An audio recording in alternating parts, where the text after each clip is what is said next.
Die without dignity. We're live.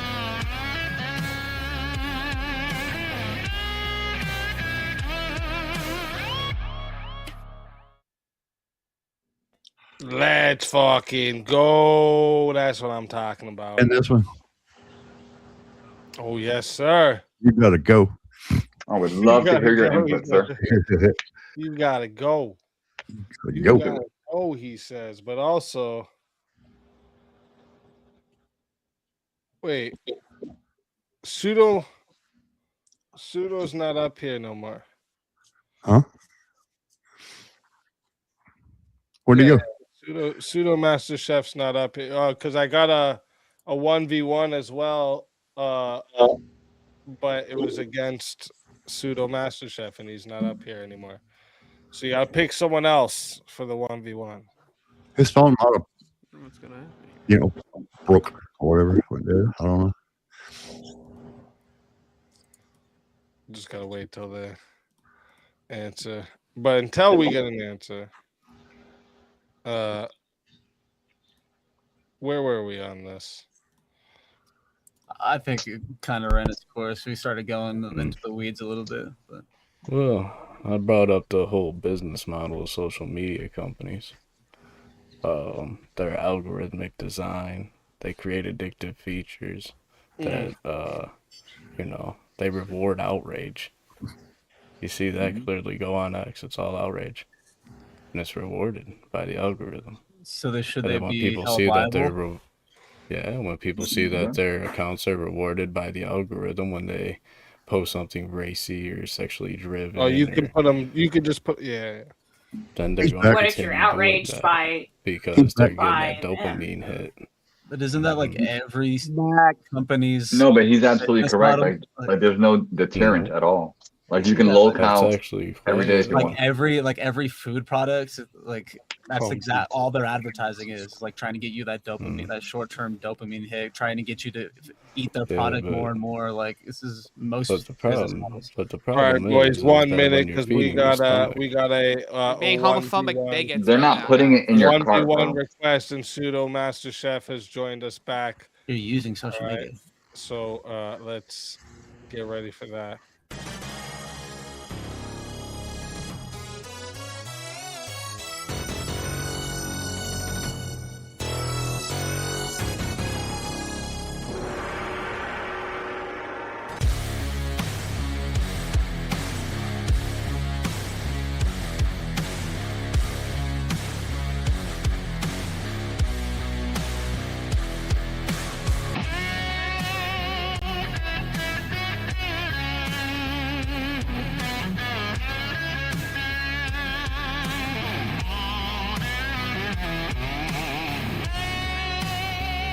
Die without dignity.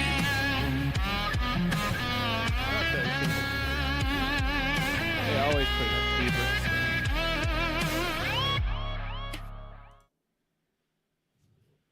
All right, it is time for We got lucky. 1v1.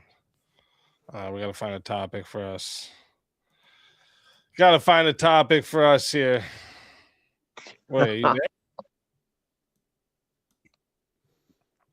Pseudo. Yeah. Oh, I thought you weren't there anymore. No, I'm here. Okay. Bro just went okay, to okay. sleep. All right, so let's find a topic here. Let's see. Oh, let me look. What? Where were you on that last one? The I don't know if I get kicked out. We'll do some more The, stuff. Oh, Some really things that I saw. here today. for the last one, to be honest. Social media companies should be Andrew liable Wilson, a giant for Andrew the Wilson cultural critic is based on impact of straw their man platforms. made by Jim Bob Vidage. Yeah, should dude, University, I was saying if Mormonism it's didn't go well you for know him. a Definitely a negative couple of things we can impact, I was saying yes. You would say yes for a negative impact. Yeah, if it's a negative impact. But it's kind of hard to same time it's kind of hard to how do you prove it? You know what I mean? Wait, are you saying it's hard for your stance? Like your stance is hard? No, you're saying? like it's how like yeah. I think they should be held liable if they have a negative impact. But like, how do you prove it? But yes, I say yeah, they should be held liable. What's going on, Seahawk? How you Okay, doing, buddy? Okay. I mean, I can take the opposite side of this unless you want a different one. Let's do a different. I'd rather do a different one. Okay. Okay. Yeah. Let's do a different one. What about?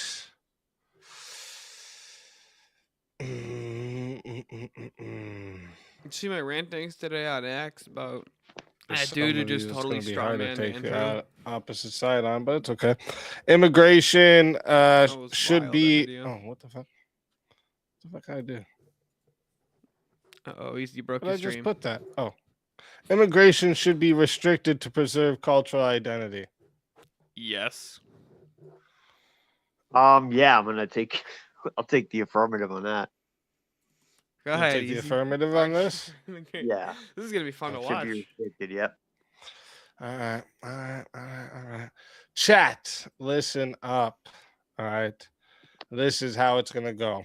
It's gonna go to 5 minutes to start.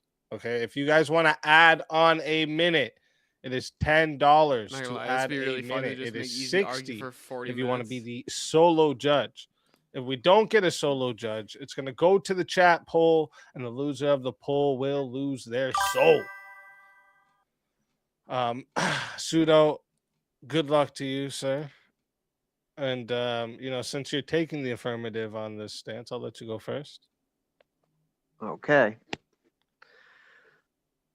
Yeah, I think cultural identity, preserving cultural identity, is important. That's weird. My thing actually I think the disappeared. evidence is pretty clear that when you have this mass migration and they're pushing multiculturalism, the outcomes have not. You think you have shut down not a local been radio good. station stream? Assimilation, they say, is racist. Producer was going back and forth. You have for all the these last people couple here of that days on Twitter, and now the stream's gone. think that When you say the stream, I'm do you just mean gonna like speak that the language specific of stream, my or do you mean like their my, entire?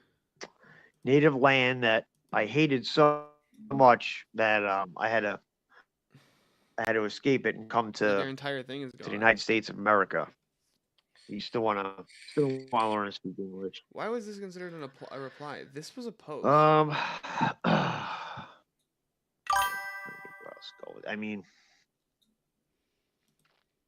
All right. Well, while we're here for a second, so because we talked about preserving culture is important, and of course, I would say it's important, but preserving culture doesn't mean like static, right? Like, for instance, like every cultural identity today, it comes from like the values They of don't live said stream their society, broadcast anymore. Damn. not anything to do with where the people were originally, because like America Broke the chat, bro. was founded by people leaving one country going there. You know what makes even So- less sense right now? Did they Seahawk, preserve a culture when they have came, or did Streamlabs they up. change a culture? And You know, if right? I they have did Streamlabs up. change I the have culture, was StreamYard that up over here.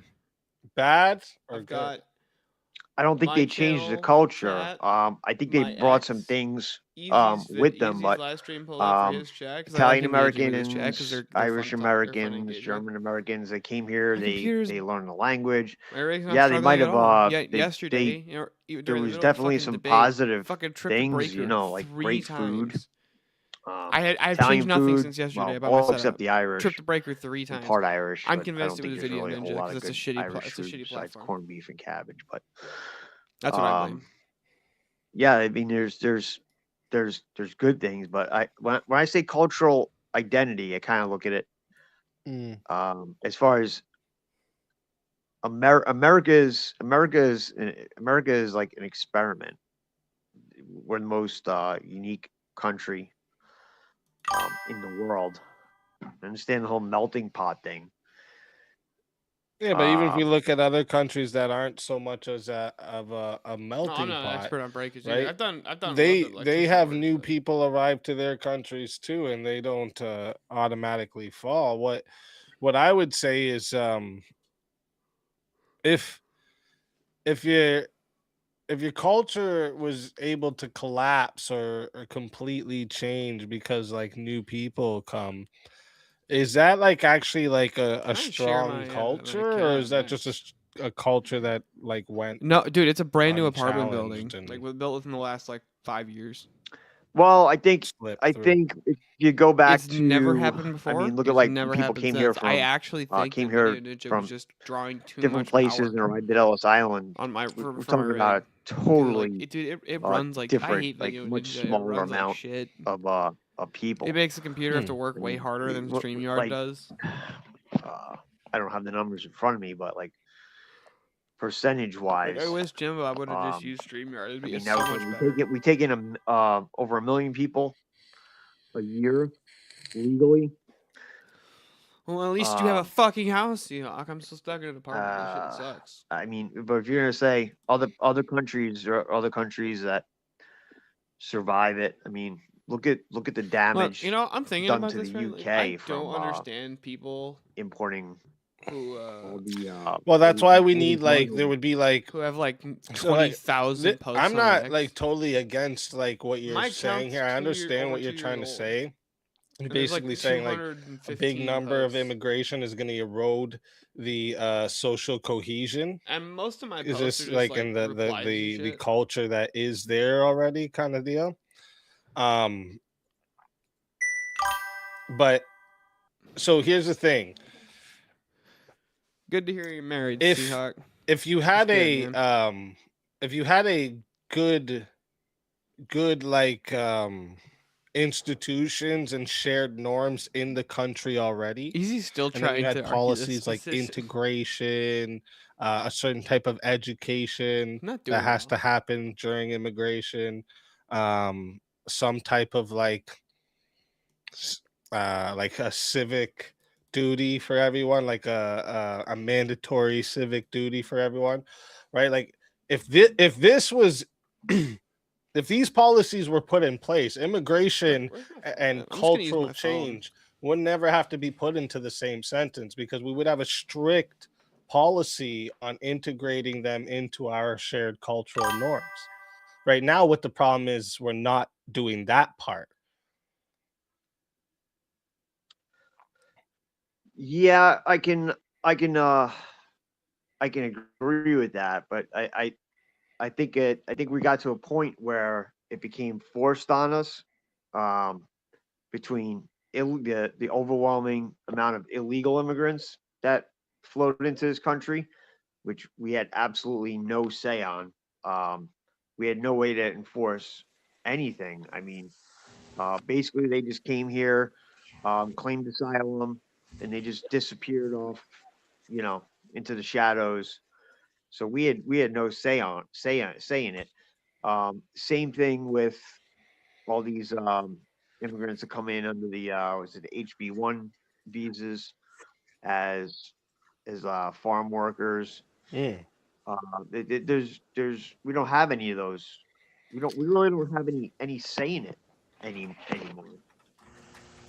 Yeah, so I would agree with you that immigration has to be remodeled the way it's done, and like I said, there's got to be policies like integration and some type of. I think that again, a big one would be like a mandatory civic duty and some type of education that has to happen during the immigration process. Right, this would avoid people not speaking English. This would avoid people not understanding the laws. It would avoid a lot of this stuff. Yeah, I agree. I just don't think we're gonna do it. That's the problem. I think people in charge aren't gonna let that happen. And it's not just Democrats. It's also Republicans that want them here for cheap labor. You know, Trump might be just about the only one that's actually um, standing up against it in reality. Um, I don't want to give away no arguments about Trump right now because I got something big coming with that. No, I'm joking. I can say Trump, one of the best things about Trump is he exposed a lot of things that people weren't realizing was an actual issue, even to the point where now there's people on the left that have adopted his policies. Like, you're doing really good when your opponents start adopting your policies. I think you're winning, right? But chat, I am gonna put this poll into the chat right now. Okay, if you would like to vote for this man right here, you're voting for Pseudo Master Chef on the poll, and if you would like to vote for this man right here, all right, you're voting for yours truly, Speakeasy. All right, get your votes in right now, chat. I'm gonna start this timer up, and you all got 2 minutes.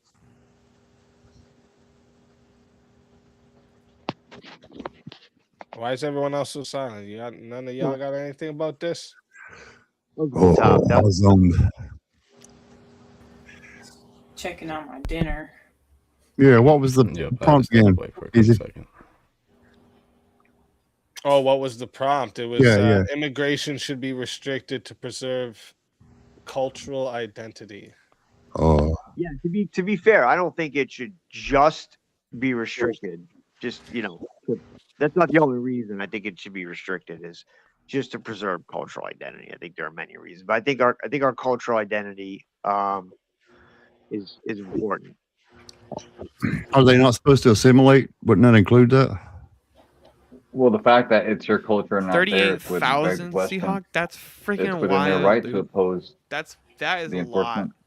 So when multiple cultures, melting pot, so to speak, collide, why is there even a question that there should be restriction? If You culture, guys are has all always bigots. been a We're a part. nation of immigrants, you colonial pieces of garbage. You just stole the land of the natives, okay? You guys are Well, a bunch actually, of bigots. like, I don't appreciate this. I'm actually a conquistador. Please get it right.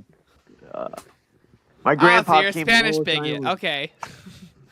My grandpa we- came to Ellis Island with like Yeah, it's 30 in my- bucks, it's in my 30 blood. bucks in his pocket. Never got any welfare. Started his Some own land. painting business. He was a bad man. Look, guys, I'll find Jason good wouldn't pictures of him. appreciate all your bigotry and being violent to the natives. I am. Preserve It's not culture only identity. immigration that makes places like 955 change. It's the speed of travel. Might I mean, I I'm very, ask, very, I'm very, very what sorry to cultural tell you, identity Bobby, we're but preserving? the natives weren't pacifistic monks themselves. I'll throw it out there. So They didn't take Assimilation has always been part of immigration. That makes sense. That makes sense. But real quick, we got 2 minutes locked in there. 32 votes. I mean, that means there's a lot of furry lovers out there. You could have did better, chat. But thank you to everyone who did vote. Okay, 32 votes and 69% said the winner of the 1v1 is yours truly. So, Pseudo Master Chef, tell everybody in the chat where we can find you and why they got to bring you back for another shot at the $150 prize. You can find me nowhere. I'm off the grid, up in the sticks. No, I'm just here. I'm not a streamer or I anything. agree that but, relatively speaking, you'll see 30 me. is You'll not see a me lot, hanging around in this but that's chat, still a that lot, chat, like, and in reality. the other. Word. But it was an honor. I'm glad I got Like, what comparatively speaking to other accounts, 31% against you. Yep. That makes me happy. So even though you had you took the harder position. Yeah, I don't I mind know, doing we're it every getting now there, and then. Seahawk, we're getting there. I got. But yeah, I I know. appreciated 500. That's the goal. appreciated the 'Cause debate. you got in order And to it's monetize, you always gotta a get pleasure 500 having you here. And if subs they and, like, if they bring you 3,000 back, live you're watch more than hours. welcome. And The main thing until I need then, is my friends. the main thing I need is I need to make clips. I'm terrible.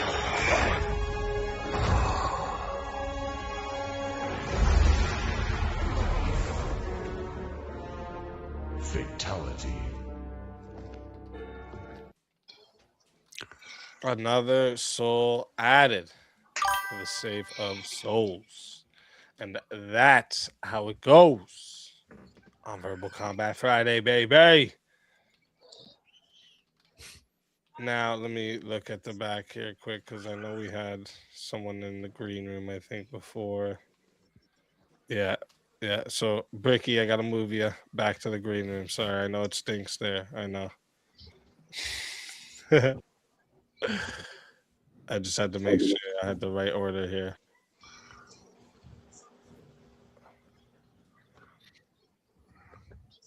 All right. I can turn down the word. the audio. I can turn on the desktop audio. Let me see. Scotty, don't mute me. How's that sound? Does that make it any better? Bricky is why it stinks in there. Oh, okay. Let me know. See, does that sound better?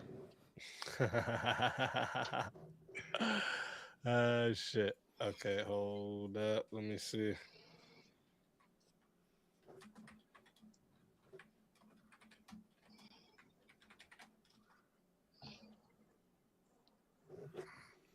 So I think all of you are going to be on the same side of this. Dude, topic, YouTube's fucking standards for monetizations are ridiculous. It You need at depends on least how you 500 define cultural subs. identity.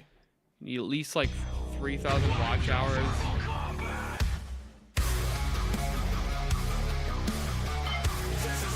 Easiest chats is fun to be in.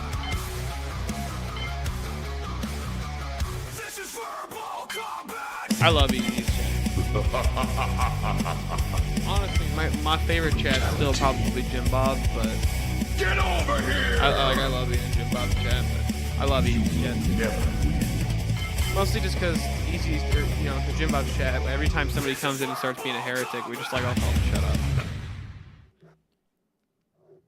Yeah! What's up, motherfuckers? I'm here. I'm queer. Welcome Shut in. the fuck up, you crazy Canadian. Welcome in, Tyler. Welcome in. I just Who the realized that fuck Tyler was has that the guy dick also sucking we're piercing. talking Like, I about just today? noticed that. Oh, the tongue piercing. Oh yeah, I've had that for like 20 years.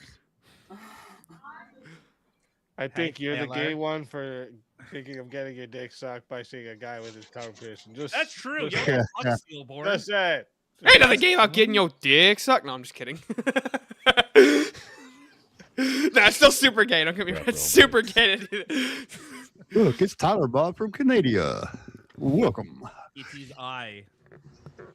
The I will say I appreciate his choice of clothing. Affliction's one of my favorite brands too. fuck your dick blackout. Wait a minute. Tongue piercings are gay, but afflictions not? What word Oh is no, it? Affliction still looks super gay. I just like the material because it's like distressed cotton. No, it looks super gay. Don't get me wrong. Trailer. It looks like if My Chemical Romance was like a brand you could wear. That's actually fucking good. That's actually a great fucking analogy. That's great. Yeah, he can't reply though. Ain't that sad? I can't tell if he's trying to scan the barcode on his wrist like all the other people who wear Affliction, or if he's trying to play the world's smallest violin. Right. Shit. All right, then. Be careful of that hair dryer. dryer. Let me see what you guys think of this then. The government should enforce moral standards, not remain neutral. I'm gonna let you guys go first. Felt like this was pre-planned there. Speak. Whoa. I'm not gonna go first. What? Whoa. They remain neutral. I don't really agree with that. Like, is this some like idealized, like hypothetical world? When you say Whoa. idealized, Well, I think it already does. and I would love the Wait, who definition got of the muted? word idealized. Tyler, I There's no think. way they remain neutral. Crazy Canadian. Oh, The guy to the left of me, he got muted. sorry, I didn't start the timer up. My bad. But doesn't the idea of, law is just the enforcement of an ethical system. That's what it is. It's the enforcement of an ethical position. So I mean, the government basically already does enforce moral standards. Moral standards? They don't remain neutral. Yeah, that's what I was saying. Like, why do we always do this? Why do we add words to the prompt, right? So if the standards are currently normalized to, I won't say the word, but adult activities, and that's normalized, right? Because your best friend is in a polyamorous relationship. You know that. if it's normalized today and they shifted it toward like a shame culture aspect, right? Where it would be unthinkable to be polyamorous. Can you imagine in a Christian society, polyamorous? Gay marriage? Oh, Steelborn, you got How muted would too. this be government enforcement? That would just be social. When it says 3 minutes, yours is Yeah. done. So That would be so social. what Okay, doesn't standard are bother we me. talking about? Are we talking about Tyler, yours is atheist done when standard? it says 2. We I mean, elect moral atheists people have no to vote standards. to run Christians things. have standards. I actually, No, I did we kind of elect myself the the moral nation, when the nation of Islam we came have back after I saw Sharia that he was giving standards. me the Like chat. every ethos has a certain level of standards. Even I I think guess, you know, I secular didn't humanism, technically right? serve my mute. So but if it's a whatever. Christian standard, Look, I I would self-deported, definitely okay? be in support of it. I Yeah, self-deported. well, what I'm saying is that this already happens. Like the government already enforces laws when laws are mostly just like the ethical system of like whatever But society yeah, you're right. is like. Yeah, criminal code is passing based No, on moral standards. No, I believe that the law protects against cultural practices that a Christian may be offended by, right? Like freedom of speech protects the fact that I can call you whatever I want to call you, and that's Yeah, but how you're things kind of should confusing. be, You're right? confusing what it's talking about. This is talking about the government should enforce moral standards in general. It's not talking about a specific Christian moral standards. We're just And that's the arguing problem. if they should do it at all for any moral Well, if whatever, standards whatever can't be this guy is up justified here. I and think his everything's name's like subjective, Life is Good. then I wouldn't call that a He's standard. I just would call doing that like an ideology. the A standard to me classic like the is kind of like conservatard the argument. Christian So You know Tyler, what I mean you're by that waiting is till it says 4 like minutes. you know like the big tent and, Republican Steelborn, conservative, you're not waiting like till it actual says 5. conservatism. Like just point to any I got system that you has a for moral 2 more standard minutes. that I'm not talking about. Just pick one. Non-Christian standard that the government But we are could kind or of should enforce. already like It was founded. Eight The United other States was founded on certain if moral the standard standards. was subjective, then that would still be a standard of subjectiveness. No, Like, no, I not think, anarchists believe the government I should be think neutral confusing in what enforcing moral the word standards. standard No, means. libertarians do the exact Well, same thing. what's the power behind the enforcement logic, right? Because if you're trying You got to to have objective coerce- standards of reference, don't you? What would you right, reference? but we're not saying that we're not going to have a say in this. Like, if the government is going to enforce something, like how many years has the green plant been You know, in and out of court, right? libertarians Even though they deem a and their standard that this crazy is a beliefs, they bad also thing, believe that. we as citizens can still approach, the government and appeal and lobby for certain things. What So was if that the clip government that enforced moral Andrew played? standards Andrew and made the Christians of cartoon, this it's like the great, libertarian in the beautiful car nation trying rallied to fight together zombies. and That was brought hilarious. logic with them inside these chambers where the opposition would have no code to stand on, I feel like So they would should choose Yeah, based on libertarian. Should the our government concessions. try to enforce these moral standards on people in their own homes behind closed doors? I mean, I'm not We going to don't argue want that. should we specifics, go but to other countries and try and stop genocide? Yeah, Is like there I a was limit? out when I back Well, when I Yeah, was we in have school, I was like, separation guys, Turkey's like government, I'm I'm like assuming a the American fiscal government, conservative, United States of America. socially Would it liberal, be or whatever the fuck agreeable it to was. say You know, I was that like, I we just should want the enforce government to moral spend less standards money. in I don't care matters what of you public do. And I justice? realized how retarded Yeah, that we should was. enforce This is American like during, standards like, in 19. Papua New Guinea So wait a minute, this is and retarded. I do most care what people. every I actually do care what other Islamic people do. nation in the world. I And that agree. we, So but I, let me myself ask and you other guys people something. don't agree. When you're all We don't sitting agree here about and what's saying, okay like, and not okay behavior. that the government should enforce moral standards, or even the ones I think it was Life's Good said a minute ago that they do. And I was like, you know enforce what? I moral do in standards. fact want my I would government actually, to use force I would argue they to don't, enforce the right? worldview that I 'Cause hold. I'll start there first because murder's illegal. I can't just come and fucking punch you in your face till you're dead. But if I'm a woman and I'm pregnant, I can murder the fuck out of my baby legally. So where's the moral Well, standard? that would be there? by their Person who moral, has their objective moral, truth or executive morals to go to. that's their moral standard that they're operating under. Well, not only that, but like And, easy. If my wife just like, if me and my wife got pregnant, can we sell our baby for Yep. money? Well, you can. No, right? You don't get No, caught. no, we actually can't sell our baby unless we Well, sign a if- contract first, giving it to some gay guys. Yeah, Oh, that's No, telling you, right? okay, I actually disagree that I hold the belief that government and our laws is the culmination of our morality. So if we look at, speaking with regards to Canada, like we have weird laws on the books that no one enforces.